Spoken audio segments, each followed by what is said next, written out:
বাংলাদেশে সর্বশ্রেষ্ঠ মুফাসসির কোরআন ছিলেন শহীদ আল্লামা দেলোয়ার হোসেন সাঈদী।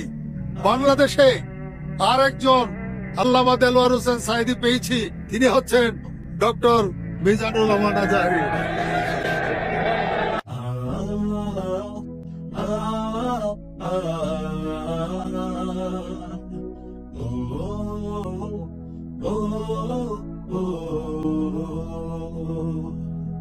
আজ সময় এসেছে সাজাতে হবে এই দিনের বাগান, শুধু হেলায় খেলায় যেন কেটে না যায় সম্ভাবনার ক্ষণ।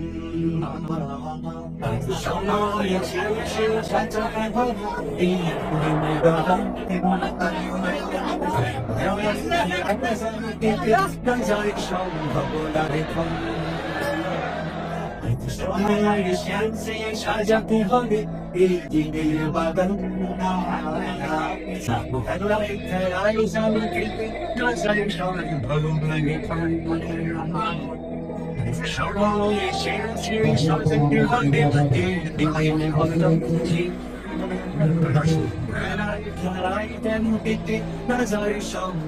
সম্মানিত সুধী মণ্ডলী, প্রথমেই আমি জানতে চাচ্ছি যে আপনারা সবাই কেমন আছেন। আলহামদুলিল্লাহ, আমিও খুব ভালো আছি আলহামদুলিল্লাহ, সুম্মা আলহামদুলিল্লাহ।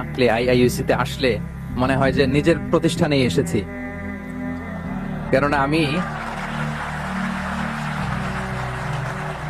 আমি আইআইইউএম এর ছাত্র আর কি, ইন্টারন্যাশনাল ইসলামিক ইউনিভার্সিটি মালয়েশিয়ার ছাত্র। তো ফলে আমার কাছে মনে হয় যে আইআইইউএম এর বাংলাদেশি ভার্সন হচ্ছে আইআইইউসি। এবং আইআইইউএম থেকে আমরা যারা পড়াশোনা করেছি, আমাদের সমসাময়িক বা আমাদের সিনিয়র্স, আমাদের অনেক ভাইরা এখানে সম্মানিত শিক্ষক হিসেবে কর্মরত আছেন। আমি ব্যাচেলর করেছি আল আজহার ইউনিভার্সিটিতে, সেখানকার আমাদের অনেক সিনিয়র ভাইরা এখানে কর্মরত আছেন আলহামদুলিল্লাহ। তো নানা দিক থেকে নানাভাবে আইএসসির সাথে আমরা কানেক্টেড। এখানে আসার পর মনে হচ্ছে যে আমি কোনো একটা অ্যালুমনাই প্রোগ্রামে আসছি। মানে একদিক থেকে আইআইইউএম এর আমাদের টিচার্স যারা আছেন ওনারা, আবার আল আজহার থেকে যারা এখানে শিক্ষকবৃন্দ আছেন ওনারাও আছেন আলহামদুলিল্লাহ। তো সব মিলিয়ে এই বিবেচনায় আমার কাছে মনে হয় যে আমি নিজের প্রতিষ্ঠানে এসেছি আলহামদুলিল্লাহ। প্রথমে আমি বলে রাখছি যে আমি খুবই সম্মানিত বোধ করছি যে এরকম চমৎকার একটি শিক্ষা সেমিনারে আমাকে আলোচনা করবার সুযোগ দেওয়া হয়েছে এই চমৎকার বিশ্ববিদ্যালয়ে। আমার সামনে অনেক বিদগ্ধ স্কলার্স, রিসার্চার, বিদগ্ধ আলেমে দ্বীন, ওনাদেরকে আমি দেখতে পাচ্ছি। ওনারা যদি আজকের সেমিনারে আলোচনা করতেন, আমি নিচে বসে শুনতে পারলে আমি অনেক কিছু শিখতে পারতাম, সেটাই বেশি সুন্দর দেখাতো আর কি। কিন্তু সম্মানিত উস্তাজদের নির্দেশ ক্রমে, অনুমতি ক্রমে আমি আজকের এই সেমিনারের টপিকের উপর কিছু কথা উপস্থাপন করবার চেষ্টা করব ইনশাআল্লাহ বিইذনিল্লাহ। সম্মানিত শুধু আপনারা টপিকটা নিশ্চয়ই স্টেজের ব্যাকড্রপে দেখতে পাচ্ছেন যে সেখানে খুব বড় ফন্টে লেখা আছে discourse on prophetic teaching methodology, অর্থাৎ আল্লাহ রাসূল সাল্লাল্লাহু আলাইহি ওয়া আলিহি ওয়াসাল্লামের শিক্ষা পদ্ধতি বা পাঠদান পদ্ধতি কেমন ছিল, তিনি কিভাবে শিখাতেন। আমরা জানি যে আল্লাহ রাসূল সাল্লাল্লাহু আলাইহি ওয়াসাল্লাম একজন শিক্ষক ছিলেন, অসাধারণ অনন্য একজন মার্ভেলাস শিক্ষক ছিলেন। শুধু শিক্ষকই ছিলেন না, বরং তিনি শিক্ষকদেরও শিক্ষক ছিলেন। এবং তিনি নিজ হাতে এমন কিছু শিক্ষার্থী তিনি তৈরি করেছিলেন, গড়ে তুলেছিলেন, যারা এই পৃথিবীর ইতিহাসে শ্রেষ্ঠ প্রজন্ম হিসেবে স্বীকৃত। খয়রুল কুরুন, the best generation ever on earth, এই পৃথিবীর শ্রেষ্ঠতম প্রজন্ম হিসেবে তারা স্বীকৃত হয়েছেন।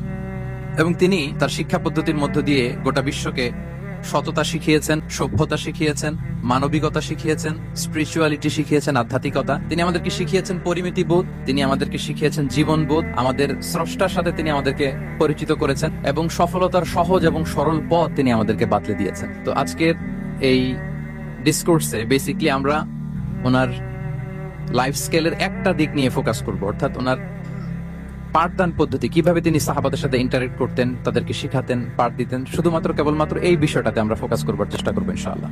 আমি আমার আলোচনার শুরুতে সূরাতুল বাকারার একটি আয়াত তেলাওয়াত করেছি, 129 নম্বর আয়াত। এই আয়াতটি বেসিকলি আল্লাহ রাসূল সাল্লাল্লাহু আলাইহি ওয়া আলিহি ওয়াসাল্লামের জন্য সাইয়েদনা ইব্রাহিম আলাইহিস সালাম দোয়া করেছিলেন মক্কার ধুধুমরু প্রান্তরে। এখনকার মক্কার মতো না, তখন জনমানব শূন্য মক্কা ছিল, ধুধুমরু প্রান্তর, চারদিকে কেউ নেই। তো এরকম একটি ব্যারেন ল্যান্ডে সাইয়েদনা ইব্রাহিম আলাইহিস সালাম আল্লাহ তাআলার কাছে একটা দোয়া করেছিলেন। ওই দোয়াটাই আল্লাহ তাআলা সরাসরি কোট করেছেন সূরা বাকারায় 129 নম্বর আয়াতে। এবং সেখানে তিনি বলেছেন, রব্বানা ওয়াবআথ ফীহিম রাসূলাম মিনহুম ইয়াতলু আলাইহিম আয়াতিকা ওয়া ইউআল্লিমুহুমুল কিতাবা ওয়াল হিকমা ওয়া ইউযাক্কিহিম ইন্নাকা আনতাল আজিজুল হাকীম। মানে হে আমাদের রব, এই ভূখণ্ডের মধ্য থেকেই এই জনপদবাসীর জন্য আপনি একজন রাসূল প্রেরণ করুন, যিনি আপনার নিদর্শন সমূহ তাদের সামনে পাঠ করে শোনাবে, যিনি আপনার কিতাব তাদেরকে শিক্ষা দিবে। তাদেরকে পরিশুদ্ধ করবে, তাদেরকে প্রজ্ঞা শিখাবে, পরিশুদ্ধ করবে, এবং নিশ্চয়ই আপনি পরাক্রমশালী, নিশ্চয়ই আপনি প্রজ্ঞাময়। এই দোয়াটি ছিল সাইয়েদনা ইব্রাহিম আলাইহিস সালামের, এবং রাসূল সাল্লাল্লাহু আলাইহি ওয়াসাল্লাম আগমনের প্রায় 2500 বছর আগে ইব্রাহিম আলাইহিস সালাম এই দোয়াটি করেছিলেন। 2500 বছর আগে, যখন কেউ ছিল না মক্কায়। মক্কা ওয়াজ এ টোটালি ব্যারন ল্যান্ড, কোন গাছপালা ছিল না, কিছু ছিল না। সেই দোয়া আল্লাহ তাআলা কবুল করেছিলেন, এবং এই দোয়ায় বেসিক্যালি তিনি আখিরি নবীর জন্য 4টা ফিচার কামনা করেছেন, যে আল্লাহ এই 4টা ফিচার দিয়ে আপনি নবী পাঠাবেন। এর মধ্যে একটা ছিল ওয়া ইউআল্লিমুহুমুল কিতাব, যে এমন নবী যেন হয় তিনি এই জনপদের লোকদেরকে কিতাব শিখাবে। কি শিখাবে? কিতাব। ওয়া ইউআল্লিমুহুমুল কিতাব, তার মানে রাসূল সাল্লাল্লাহু আলাইহি ওয়াসাল্লাম তিনি যে শিক্ষক হয়ে আসবেন, তিনি যে আল্লাহর কিতাব পৃথিবীবাসীকে শোনাবেন, তেলাওয়াত করে শোনাবেন, শেখাবেন, এই দোয়া রাসূল সাল্লাল্লাহু আলাইহি ওয়াসাল্লাম আগমনের 2500 বছর আগে সাইয়েদনা ইব্রাহিম আলাইহিস সালাম করেছিলেন। এবং রাসূল সাল্লাল্লাহু আলাইহি ওয়াসাল্লাম নিজেও বিভিন্ন হাদিসে ঘোষণা করেছেন যে আমি শিক্ষক হিসেবে প্রেরিত হয়েছি। ওয়া ইন্নামা বুইসতু মুআল্লিমান, আমি এই পৃথিবীতে শিক্ষক হিসেবে এসেছি। রাসূল সাল্লাল্লাহু আলাইহি ওয়াসাল্লাম দুইটা গ্রুপ দেখলেন মসজিদে, এক গ্রুপ তারা জিকির আজকার করে, আরেক গ্রুপ তারা রিসার্চ করে, গবেষণা করে। রাসূল সাল্লাল্লাহু আলাইহি ওয়াসাল্লাম বললেন দুই দলই ভালো কাজ করতেছে, কিন্তু রাসূল সাল্লাল্লাহু আলাইহি ওয়াসাল্লাম যারা গবেষণা করতেছে, পড়াশোনা করতেছে, ফিকহ নিয়ে আলোচনা করতেছে, তাদের সাথে যেয়ে বসে গেলেন। আর তিনি বললেন ওয়া ইন্নামা বুইসতু মুআল্লিমান, আমি এই গ্রুপকে প্রায়োরিটি দিয়েছি কারণ আমি নিজেই শিক্ষক হিসেবে প্রেরিত হই। তারা অজ্ঞদেরকে শিক্ষা দিচ্ছে, জাহেলদেরকে, যারা কিছু জানে না, জ্ঞানের ছোঁয়া যাদের মধ্যে লাগেনি, এই গ্রুপ তাদেরকে এনলাইটেন করছে, আলোকিত করছে। ফলে আমি তাদেরকে প্রায়োরিটি দিলাম, তাদের সাথে বসে গেলাম। ওয়া ইন্নামা বুইসতু মুআল্লিমান, কারণ আমি পৃথিবীতে শিক্ষক হিসেবে প্রেরিত হয়েছি। তাহলে ইব্রাহিম আলাইহিস সালামের দোয়ার ফসল তিনি, হি কেম এজ এ টিচার, কারণ ইব্রাহিম আলাইহিস সালাম দোয়া করেছিলেন আল্লাহ এমন নবী পাঠাবেন যিনি ইউআল্লিমুহুমুল কিতাব, এই জনপদের লোকদেরকে কিতাব শিখাবে। এবং রাসূল সাল্লাল্লাহু আলাইহি ওয়াসাল্লাম নিজেও বলেছেন আমি শিক্ষক হিসেবে প্রেরিত হয়েছি। এবং জ্ঞানার্জনকে রাসূল সাল্লাল্লাহু আলাইহি ওয়াসাল্লাম বাধ্যতামূলক করেছেন, ম্যান্ডেটরি ফর অল, এবং জ্ঞান যে সবাই অর্জন করবে এটা তিনি বলেছেন, এটা সবার জন্য অবধারিত, শিক্ষার জন্য, এটা মানুষের মৌলিক অধিকার। তিনি বলেছেন তলাবুল ইলমি ফারিদাতুন আলা কুল্লি মুসলিম, পৃথিবীর প্রতিটি মুসলমানের জন্য জ্ঞান অর্জন এটা ফারিদা, আবশ্যক, ম্যান্ডেটরি, এটা অপশনাল না, এটা কম্পালসারি।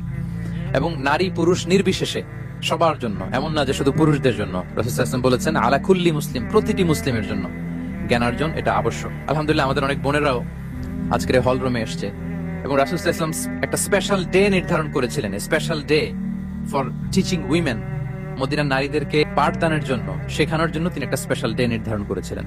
এবং নারীদের আগ্রহের কারণেই তিনি সেটা করেছিলেন।